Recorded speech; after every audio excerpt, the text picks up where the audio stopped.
I pulled on my gloves, and I was standing behind the chain link fence, and it was my turn. And so I stepped out from around the chain link fence off of the wooden bench, and I walked to where there was a circle on the ground drawn in chalk. I stepped in the circle and I waited. Bat on my shoulder, waiting and looking, watching the pitcher pitch to the person in front of me. And then all of a sudden, it was my turn. Now, I don't know if you have played much Little League baseball, but I did for a little while. And the one thing that if you are a Little League coach, if anybody's going to be a Little League coach, let me tell you everything you need to know right now. Just say, keep your eye on the ball. Try that with me, ready? Keep your eye on the ball. That's right. So when I was in Little League, when I was playing, that's all I heard was keep your eye on the ball from my parents and from the coaches and from everything.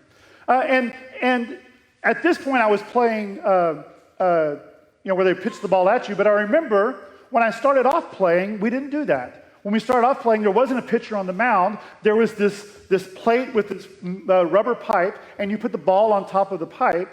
And so you had all the time in the world to sit there and keep your eye on the ball because it wasn't moving. It wasn't going anywhere. There was nothing going to happen. You had all the time in the world to keep your eye on the ball. But that changed. And now I remember because my son played a little bit of t-ball, and now you go from t-ball where the ball's on the pipe, and then you go to, what is it, like machine pitch, where it's going the same time every time. You just got to watch that. And then they go to coach pitch, where it's like your dad or someone nice throwing it to you. And then they go to a person on the mound, right? But when I was playing baseball, we didn't have those stair steps. We started off with t-ball, where it wouldn't go anywhere. It was right there, and it was fine. It wasn't moving. And then we went straight to some 10-year-old hurling at your head at 103 miles per hour. Or at least that's what it seemed to me. And I remember when I would be up there to bat, I had two things going through my mind. One was either I'm going to get a hit or I'm going to get hit. And unfortunately for me, my first couple times up to bat, I did get hit, and I never did well. I played for another year because when I got up there, I couldn't focus on the ball. All I could focus on was, my coach and parents and stuff saying, focus on the ball, keep your eye on the ball. And also, like, the other dugout was sitting there going, hey, batter, swing. Like, whose idea was this? But it worked because I heard them, and I heard my parents, and the people in the stands, and the people on the field. And I was also thinking about what flavor snow cone I was going to get. Because no matter what, as what some comedian says, no matter what, you always get a snow cone at the end. And so all of those things going on. But it was hard for me to focus. But anything worth doing, anything that we strive to do, whether that is baseball or whether that is another sport that you play, or whether that is going to college or finishing a paper or your job or your family or career goals, whatever it is you have in front of you, it's not bad advice to keep your eye on the ball, to focus on the goal, to look to where you are going. If you want to accomplish something, you need to focus. And if we lose focus, we can get distracted and never accomplish what we set out to do. And so today's story kind of reiterates this. In today's story, you have the whole story of Jesus walking on the water. And it starts off, though, with this. It says, immediately Jesus made the disciples get into the boat and go ahead of them to the other side while he dismissed the crowd. And after he dismissed them, he went on a mountainside by himself to pray. And I wasn't there, so I don't know. But I can imagine, I don't know if any of the disciples thought, when Jesus was like, hey, y'all go on ahead. I'm going to dismiss these guys and I'll catch up later. I don't know if any were thinking like, you just told us to get on the boat? Like, do you have something, another way you're going to get there? He did, but they didn't. And so he dismisses the crowd. And the first thing that I think of when I see this scripture is if Jesus, Son of God, who was there at creation, who died for our sins, if he needs to take time to go by himself on the mountain to pray, why do we think we don't? Why do we think we can go through and accomplish everything we're going without first going, okay, it's me and you. What do you want me to do? And Jesus was preparing. They had just fed 5,000 people on this side, and the cross was on this side. And he takes time to set aside time to pray. And so that's my first encouragement to you is whatever you're facing, something that helps us keep our focus is our connection to the Father. Something that helps us keep our focus is the connection to the Father. And so then it happens. The boat was already a considerable distance from land. It says, buffeted by the waves because the wind was against it. And so the disciples are on this boat, and the boat's rocking and going, and I love storms. I mean, I will sit on a porch or a screen porch or under a patio or a carport or something, and I love watching the wind and the rain go and watching the clouds come in, but I don't really think I would like it on a boat. Like on a small boat out, you've seen some of these pictures of these videos of even big ships being tossed by the waves. And can you imagine being on a boat? So the disciples are on the boat, and the wind is going all over the place, and they are trying to figure out, and they are scared. And then all of a sudden, somebody looks out, and they see somebody on the water. And the first thing they cry out is, it's a ghost. And they were terrified.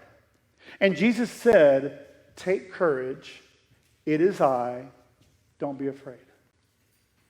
No matter what you come up against, whenever those wind and waves go, I love the fact that Jesus says, take courage because it is I.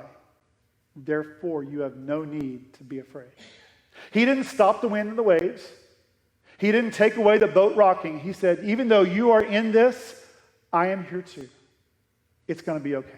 Take courage. It is I. And so then Peter, I love Peter. Peter is sometimes, I think, speaks before he thinks. And so Peter, seeing Jesus walking on the water, says, Lord, if it is you, tell me to come out to you on the water.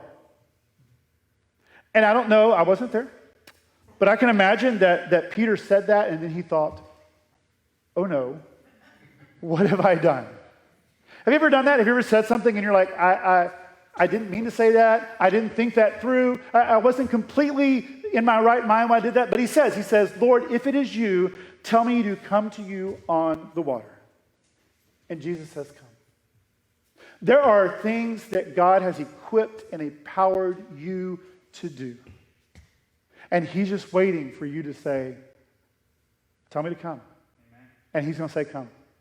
And that, like I said, that could be in your church, that could be in your family, that could be in your job, that could be an idea to start a nonprofit or to do missionary work, or there may be somebody in your friends or family that you have not talked to in a while, and that's what you need to do.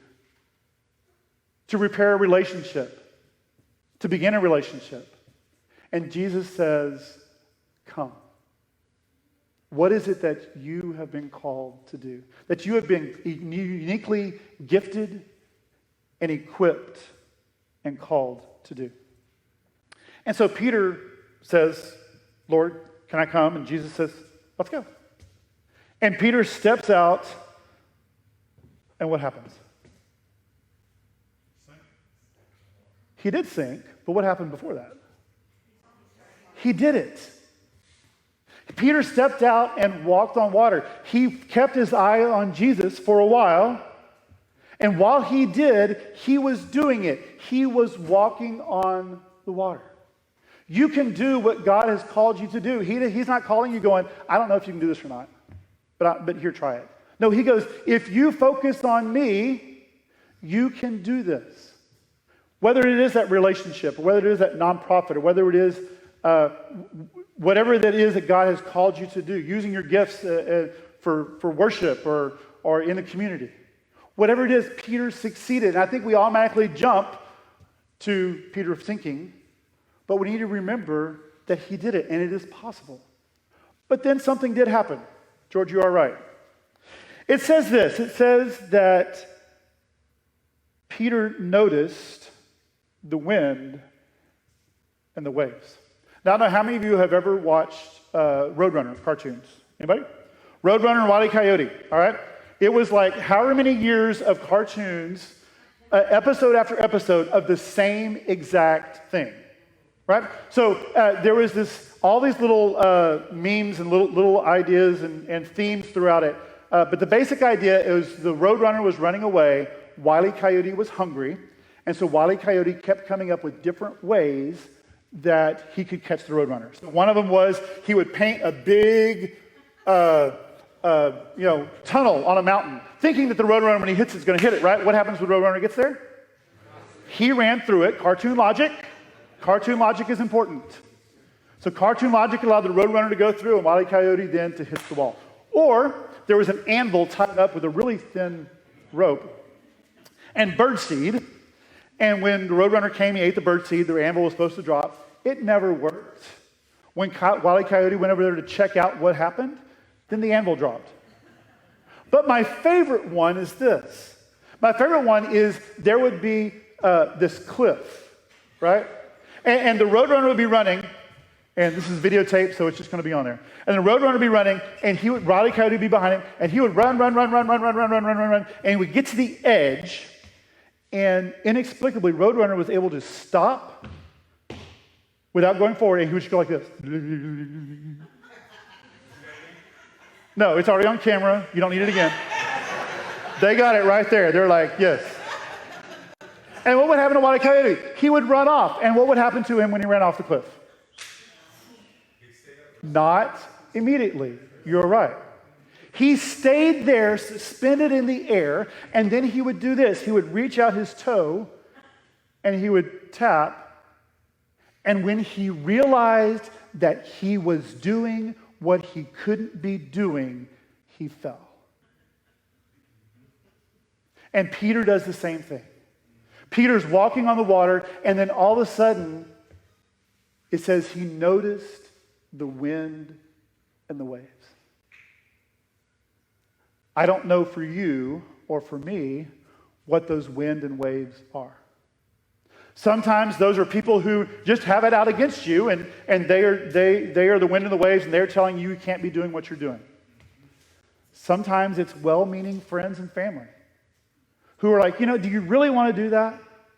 Is that the wise thing to do? Have you thought this through? But God has called you to do something amazing. God has called you to do something that he has equipped you to do. And if you spend your time focusing on the wind and the waves, you'll never make it. But if you keep your eyes on him, as the song says, you can walk on water. So Peter's going, and he walks, and then he sinks, and he says, Lord, save me. And Jesus lifts up Peter, right? And so he is there, and the band's coming back up. And Jesus lifts Peter back up and puts him on the boat. And here's what's interesting about Jesus putting Peter back on the boat. It says, then the disciples worshiped him. Now, I don't know. I mean, you would think that if Peter walked all the way to Jesus and Peter got on and gave Jesus a high five, then that would be a reason for the disciples to worship, like Peter did what he was supposed to. But Peter sank. And by our standards, that wasn't a successful trip. But here's what happened. I think the disciples worshiped Peter, or worshiped Jesus, not Peter. I think the disciples worshiped Jesus because Peter stepped out of the boat. I don't think it was because he walked for a while or he fell, but the disciples saw Peter step out. That Peter said, God, I trust you enough that I don't know what's going to happen, but I know you're going to be there with me. I know you're going to save me, and I might fall, but I'm going to take a step of faith. Amen. And what has God called you to do where you can take that step? Because the reality is you don't have to get on a street corner and preach the gospel. You don't have to go on Facebook and talk the gospel. You don't have to do a lot of the things that we think of. Maybe your best witness is someone watching you and saying, if they can step out and follow God, I can do it. Maybe your witness is that step of faith. So what is God calling you to do? And I think this is something that individually it happens. I think also as a church. I think there are opportunities in the community and opportunities for ministry for Lake Houston UMC where God is saying, hey, are you going to stay in the boat or are you going to step on the water? Because in the boat is everything we can do, right? In the boat is what we have the volunteers for, what we have the budget for, what we have the building for. It's all the things that we have pulled together and we're comfortable here. But what if God is saying, I've called you on the water? Are you going to stay in the boat or are you going to step out? Are we going to stay in the boat where we can do what we can do? Or are we going to step on the water where we can do what only God can do? So as we go forward and as we sing this song, I want you to pray. I want to give you a time and a moment that you can pray about anything, but if you are focusing, think, God, what are you calling me to do that is outside of the boat? What are you calling me to do that is outside of what I know I can do, that only you can do through me? And then, God, what are you calling our church to do? That is outside of what we think we can do, outside of what we know we can do. What are you calling us to do? To step out of the boat into only what God can do. I remember I was writing this and I looked on my window at the parsonage and there was this little square sticker. And it just says this: Lord, what do you want to do through me?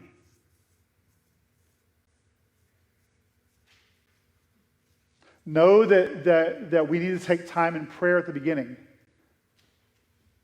to be with God. Know that He is calling us to something, calling you to something that only He can do through you. Know that He will be with you, and if you keep your eyes on Him, you can do it. But even if you get distracted, He is there to pull you back up and step out on faith. Would you pray with me?